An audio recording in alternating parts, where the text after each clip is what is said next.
दिलकदा series में जो कहानी मैं आपके लिए लेकर आई हूँ इसका उन्वान है पुरस्रार साया। इसके मुसन्निफ़ हैं M.H. चौधरी। ये वाक़या ज़िला अमृतसर के एक दूर उफ्तादा गांव से ताल्लुक़ रखता है।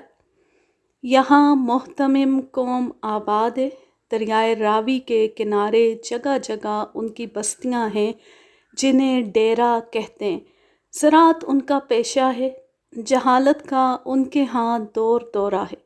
लड़ाई झगड़ा रोज़ का मामूल और चोरी चकारी दिल पसंद मशगला।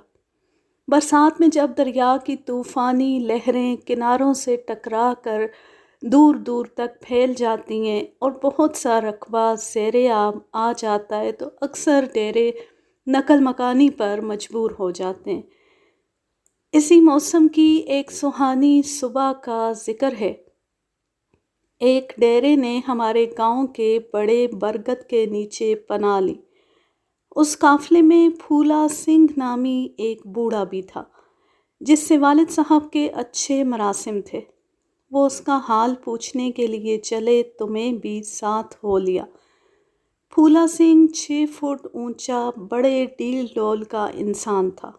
बुढ़ापे में भी बारोब नज़र आता था।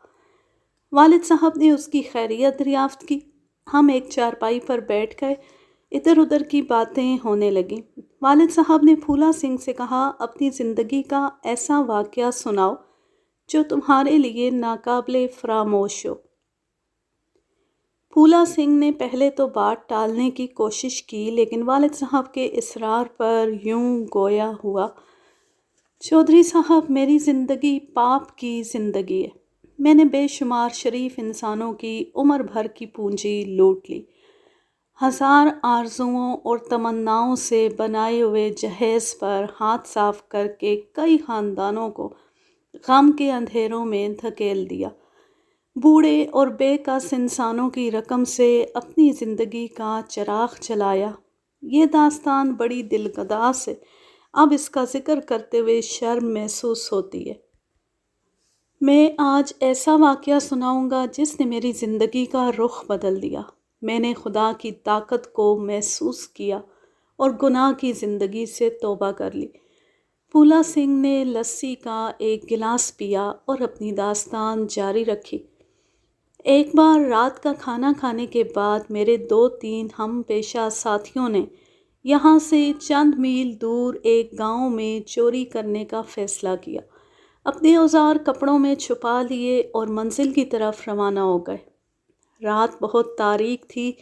हाथ को हाथ सुजाई ना देता था। हर तरफ हू का आलम था। कभी कभी कुत्तों के भौंकने की आवाज़ें इस खामोशी को तोड़ देती थीं। हमारी मंजिल आ गई। गांव से बाहर कब्रिस्तान में हमने कपड़े उतार कर एक झाड़ी में रख दिए और ख़ास किस्म के चुस्त लिबास पहनकर गांव में दाखिल हो गए। जिस मकान में हम चोरी करने वाले थे वो एक खाते पीते सैयद का घर था। मकान की बैरूनी दीवार कच्ची ईंटों की बनी हुई थी। हमने मुनासिब जगह मुंतखब की और काम का आगाज़ कर दिया। थोड़ी देर में हम मकान के अंदर थे। कमरे में बिल्कुल खामोशी थी। ऊपर तले कई संदूक रखे थे। एक तरफ अनाज का ढेर लगा हुआ था। अहले खाना साथ वाले कमरे में गफलत की नींद सो रहे थे। सूरत हाल हर तरह से हमारे हक में थी। ढेरों माल मिलने की तवक्को थी। मैंने हालात का सरसरी जायज़ा लेने के बाद टॉर्च रोशन दरी इसना एक हैरतनाक मंजर मेरी आंखों ने देखा। क्या देखता हूँ कि सफ़ेद कपड़ों में मलबूस एक आदमी सींध के सुराख से दाखिल हो रहा था।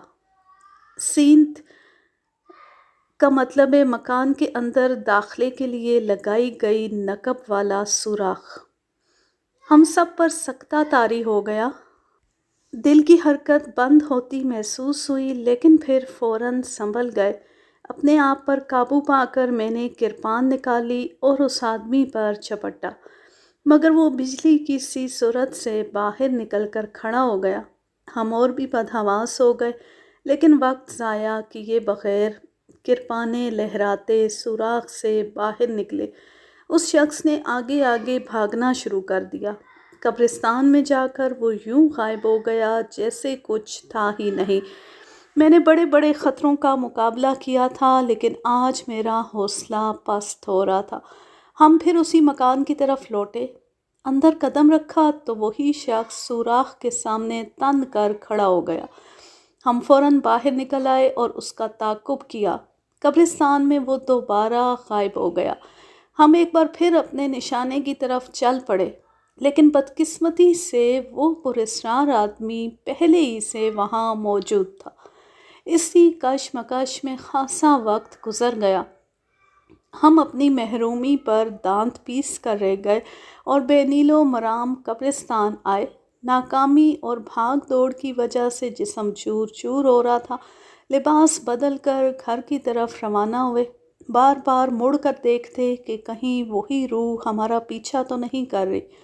میرے ذہن پر اس واقعے نے ایسا گہرا اثر چھوڑا کہ میں نے اس دھندے سے ہمیشہ ہمیشہ کے لیے توبہ کر لی اور آج تک اس پر قائم ہوں۔